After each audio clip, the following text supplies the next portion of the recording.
इंसानी पसीना आने से नापाक नहीं होता इंसान। अगर पसीना नापाक होता तो इमाम साहब तो खुतबे के अंदर उनको उतर के नहा के आना पड़ता था। फिर मैल जो है वो शरई गंदगी नहीं है, गिलाजत नहीं जिसकी वजह से नजस बोलेंगे, इसकी वजह से मेरा गुस्ल नहीं होगा। कुत्ते के बारे में आता, कुत्ता नजस आयन है, उसकी राल भी हराम, उसका उसकी उसकी खाल भी हराम, उसका गोश्त भी हराम, उसकी हड्डी भी हराम, उसका कुछ भी नहीं इस्तेमाल कर सकता। नजस आयन सुअर और कुत्ता।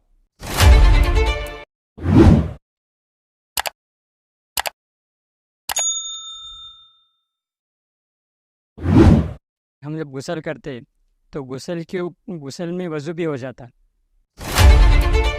तो जब हम समझ लो निचला हिस्सा धो लिए और उसके बाद ऊपर का हिस्सा धो रहे तो ऊपर की जो गंदगी रहेंगी वो नीचे रहेंगी वापस। तो ऐसी कंडीशन में मतलब कैसा करना कि फिर अगर हमने निचला हिस्सा अगर बाद में धोए तो फिर वज़ू कैसा होगा? भाई ने सवाल किया कि गुसल इंसान करता है तो निचला हिस्सा पहले धो लेता है। गुसल के लिए जो कंडीशन है वो ये है कि पहले वो आज़ा को धोया जाए, जिस आज़ा की वजह से आपको गुसल वाजिब हो, जैसे कि शर्मगाह से हुआ, एहतलाम की वजह से, हम बिस्तरी की, उसको धो ले। उसको धोने के बाद आपको फिर वज़ू करना है, और वज़ू करने के बाद गुस्ल चालू करना है। अब वो गुस्ल का बोले ऊपर से नीचे आ रहा तो जो आपके सर पे जो कुछ है वो गंदगी में काउंट नहीं होता है। इंसानी पसीना गंदगी नहीं, इंसानी थूक नापाकी नहीं, इंसानी थूक लगने से मेरे कपड़े नापाक नहीं होते। इंसानी पसीना आने से नापाक नहीं होता इंसान। अगर पसीना नापाक होता तो इमाम साहब तो खुतबे के अंदर उनको उतर के नहा के आना पड़ता था। फिर पसीना कितना आता है, लोग पसीने टपकते नमाजों में लोगों के। मैल भी गंदगी नहीं है, धूल भी गंदगी नहीं है। मैल जो है वो शरई गंदगी नहीं है, गिलाजत नहीं जिसकी वजह से नजस बोलेंगे, इसकी वजह से मेरा गुस्ल नहीं होगा। नजस क्या है? पेशाब। पेशाब का लगना ये नजस है। पैखाना वगैरह निकल के लगता है, ये नजस है, इसको साफ करना है। लेकिन आप जो बोल रहे हो वो गिलाजत में नहीं आता है, वो गंदगी में नहीं आता। सब मैल मैल नजस नहीं जिसकी वजह से, ऐसा है कि इंसान जो है नहाया नहीं 8 दिन तक, मैला कुछ चला है, तो क्या उसकी नमाज नहीं होंगी? सब नमाज बराबर होंगी।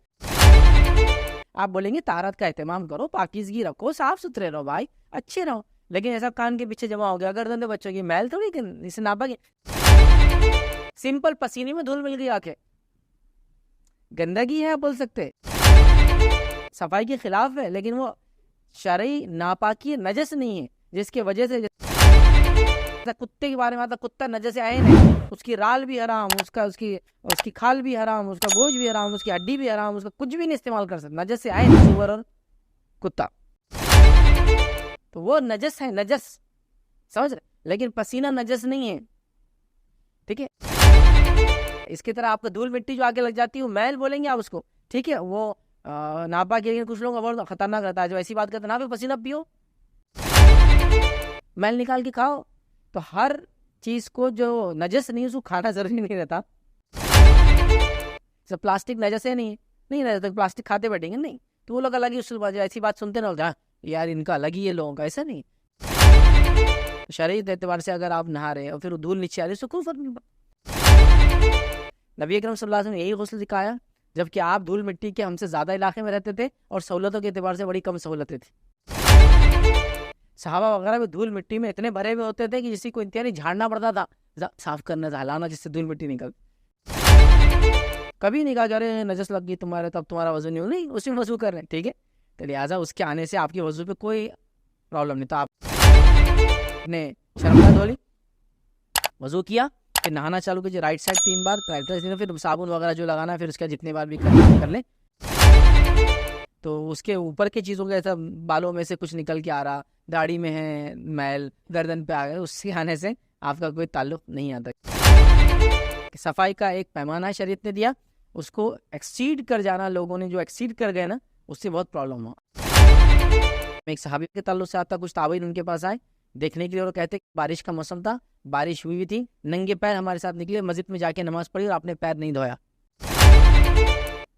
बारिश की हालत में निकले, नंगे पैर गए, मस्जिद पहुंचे, लेकिन पैर को नहीं धोया। समझ रहे हैं? तो नजस क्या है वो शरीयत ने बता दिया। हम अननेसेसरी अगर वो करेंगे तो फिर बहुत मुश्किल में। तो कुछ लोग तो मैं देखा, अरे सीमेंट लग गया, अब मैं नमाज नहीं पढ़ सकता। सीमेंट का नमाज से कोई लेना नहीं, वो धूल है, वो मिट्टी है, क्रश स्टोन है, वो नापाकी नहीं, नजस नहीं, इसकी वजह से नमाज नहीं होंगी। मतलब नजस की अलग है भाई, गंदगी होना, धूल मिट्टी होना, मैल कुचल होना अलग चीज, नजस वो एक अलग चीज। नजस की वजह से आप पे गुस्ल वाजिब हुआ, आपने गुस्ल किया, लेकिन ये जो आप बह के आ रहा करें, मैंने तो कुछ लोग यहाँ तक सुना कि वजू जब करते उसका जो पानी नीचे टपकता वो हराम बोले आंख को लग गया तो अब कपड़े खराब, ऐसे कपड़ा उसमें लग गया कपड़े खराब। तो हमाम में कपड़े कैसा बदलेंगे आदमी? हमाम में आप है और नंगे पैर है, तो आप जो नहाएंगे वो पानी नीचे रहेंगे फर्श पे, फिर पैर को थोड़ा झटक के पैर में पैर डालेंगे, लग गया हाँ पैर नापाक।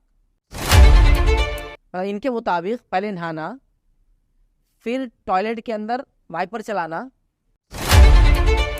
फिर टॉयलेट के अंदर हीटर चलाना, फिर कपड़े बदलना। कुछ लोग बोल रहे कि वो इमाम साहब कितने बोले वो पसीना टपक रहा वैसी नमाज पढ़ा, उनको पीछे कर देना बोले। तो लोगों को पता ही नहीं गंदगी नजस क्या है क्या नहीं है, अपने तरफ से हम डिफाइन नहीं कर सकते, शरीयत ने हर चीज़ को बहरहाल डिफाइन कर दिया, तो लिहाजा उससे कोई फर्क नहीं पड़ता, आप नमाज पढ़े।